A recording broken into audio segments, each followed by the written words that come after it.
If you have ever typed out a simple text message, stared at it for 3 minutes, deleted half of it, and then spent the next hour wondering if your tone was too cold or too eager, you probably think you just have an anxiety problem. It doesn't look like a big deal from the outside, but it says much more about how your mind works than you might realize. Society tends to tell us that high intelligence is entirely a blessing. We picture someone effortlessly solving complex problems, breezing through life with all the answers, and never struggling to understand the world. But if your mind actually operates at a higher frequency, your daily reality probably looks very different. It often looks like quiet exhaustion. For a highly intelligent mind, there is almost no such thing as a simple situation. You don't just see what happens in a given moment. You see the 15 different ways it could have happened, and the 10 different ways it might unfold tomorrow. You notice the slight shift in someone's tone of voice, the pause before they answered a question, the specific word they chose to use instead of another. And your brain, inherently designed to recognize and categorize patterns, automatically tries to decode it all. Psychologists refer to this as analysis paralysis. When you can see every variable, every potential outcome, and every hidden risk, making a decision becomes incredibly heavy. You aren't hesitating because you don't know what to do. You are hesitating because you see too much. Your brain is trying to solve a puzzle with 1,000 moving pieces, and until it feels certain, it refuses to move forward. That's not weakness. It's protection. This constant, high-speed processing inevitably bleeds into how you interact with the world and the people in it. Have you ever been sitting in a room full of people, listening to conversations about the weather, weekend plans, or office gossip, and felt a profound sense of isolation? It is genuinely, physically draining for a highly intelligent person to engage in surface-level small talk. It is never about arrogance or thinking you are better than anyone else. It is simply a mismatch in frequency. Your mind is constantly craving philosophy, abstract ideas, human psychology, and the deeper why behind the way things work. When you are forced to stay on the surface, exchanging pleasantries that mean nothing, you feel like you are suffocating in shallow water. So, you often stay quiet. You nod politely. You become an observer rather than an active participant. And while this keeps the peace, it leaves you feeling incredibly lonely, even in a crowded room. You aren't looking for people to talk to. You're looking for people who speak your language. But being the quiet observer comes with its own heavy price. You become painfully aware of everything. Because your nervous system processes information so rapidly, you notice the micro expressions others completely miss. You can often spot a lie before a person has even finished their sentence. You sense hidden agendas, subtle manipulations, and the unspoken tensions lingering in a room. While others are oblivious and comfortable, your emotional radar is constantly sweeping the area.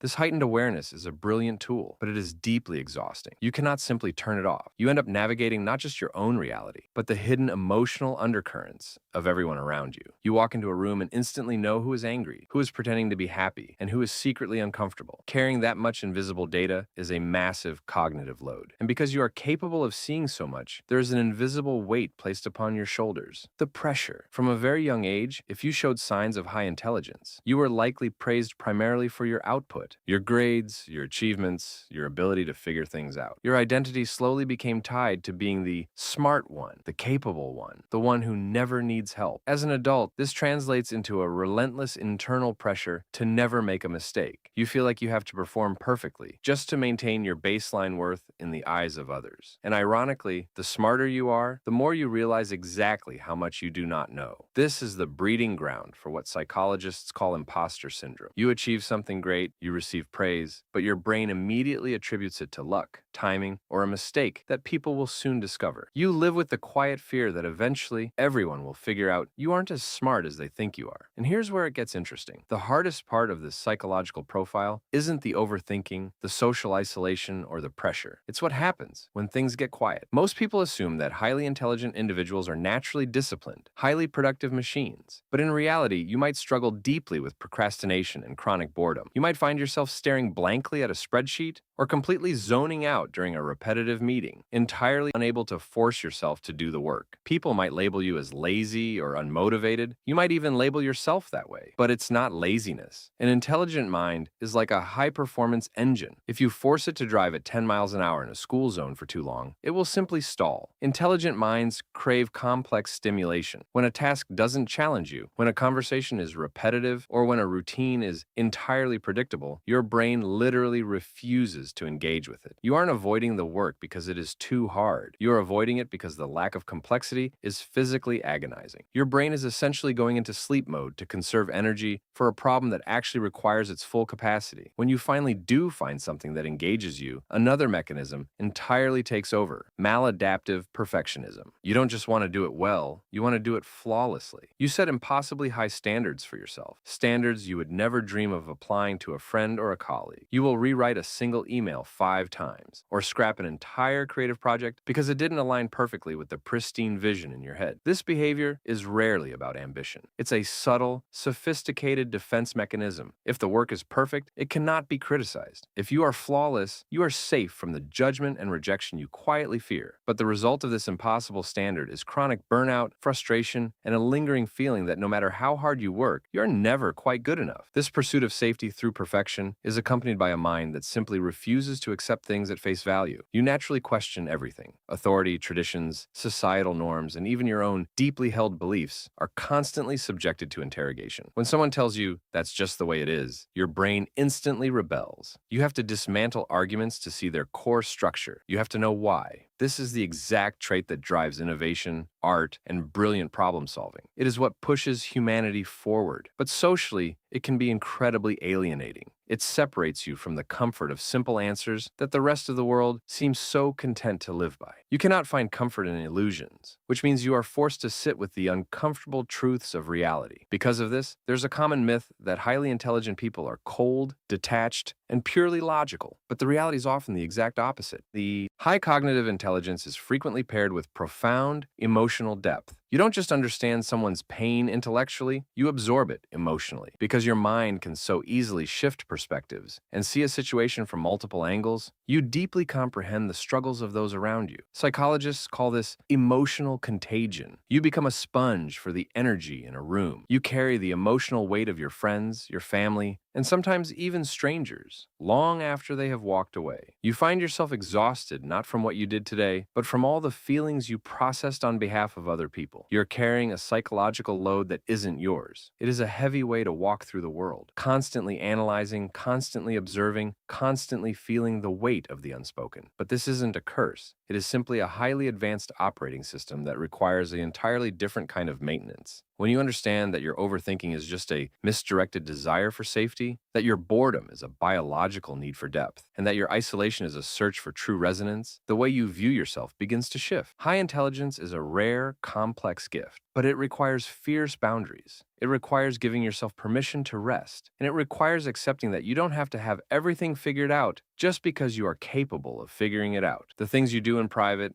the exhaustion you feel, the quiet ways you protect your energy, it was never random. It was a pattern. Once you see it, you can't unsee it. And that awareness alone changes how you move through the world. I want to hear from you. Which of these psychological patterns do you recognize in yourself the most? Is it the quiet exhaustion of overthinking, the intense need for deep connection, or the heavy weight of perfectionism? Leave a comment below and share your experience. Simply putting it into words can be incredibly validating, and reading the thoughts of others will remind you that you are not as alone as your mind sometimes tells you. If this video helped explain a part of yourself, there is so much more to uncover. On your screen right now is another video exploring the hidden psychology behind our everyday habits. Click on it to continue making sense of your own mind. And make sure you are subscribed so you don't miss our next video, where we will peel back another layer of human behavior. Understanding yourself is the beginning of everything. I will see you in the next one.